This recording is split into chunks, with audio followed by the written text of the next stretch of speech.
Assalamualaikum warahmatullahi wabarakatuh.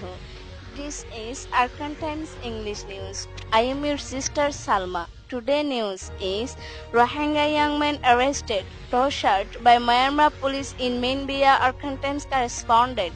Minbia, a Rohingya young man who was totally innocent, was arrested by Myanmar police and assaulted mercilessly to critical injury on 12 May 2017.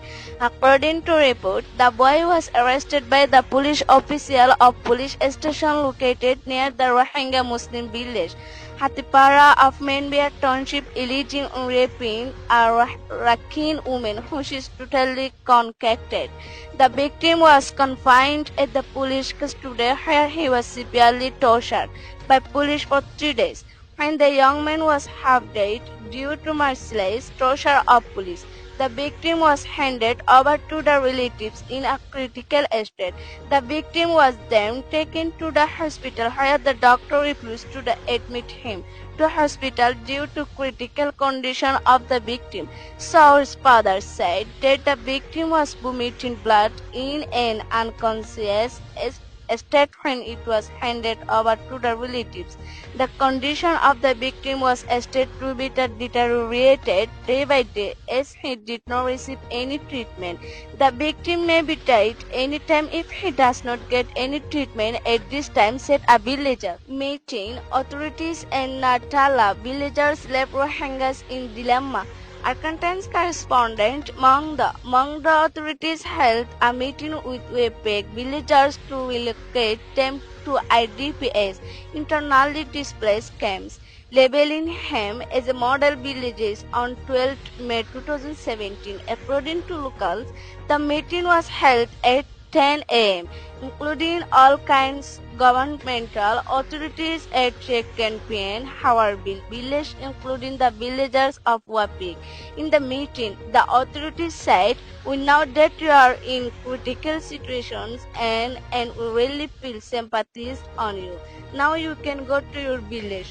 We will grant you 200.00 shares and 0.5 acres of land and will also manage roads, other needs for you." Later, the villagers responded that they don't need neither their money nor other aid. They also added that they just need permission to stay in their own ancestral lands. In response to the answers, authorities repeatedly told the villagers to consider some time and try to understand that it would be good chance for the villagers. After repeatedly asking the same questions, villagers responded with the same answers. Finally, the authorities answered that they cannot allow to live in the original lands.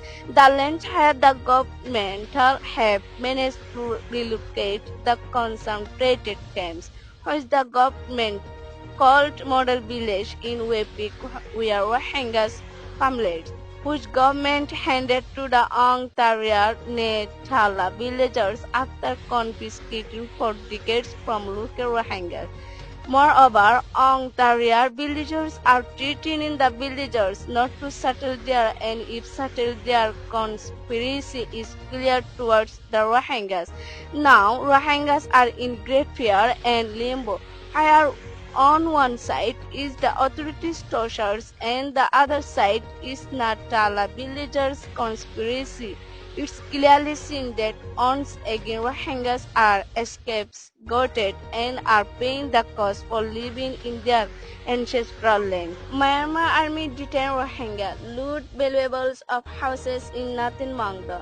Argentines correspondent Mangdo, at least 100 Myanmar military forces surrounded the hamlet of Shunalipara in Chinchong, Balubazar, Natin Mangdo at around 8 a.m.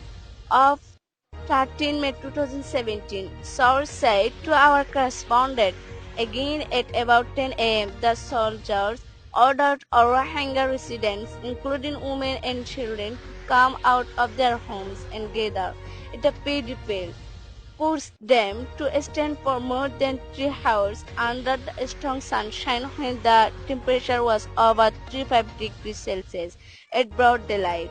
While the villagers were standing under the sunshine, Half of the army entered some houses and looted the valuables of the houses and destroyed all other household materials.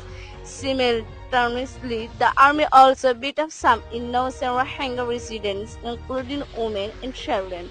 Finally, the military separated three men from among other victims who were later taken to the sector 2-4 and continued in the custody where they were severely tortured by army personnel. The victims confined in the custody are Muhammad Idris, 28, son of Faz Karim, Rashid Ullah, 50, son of Shahar Ali, and Nazim Ullah, 24, son of Nir Ahmad of the village. Now the relatives of the victims are in a sad situation and anxious about their safety and release.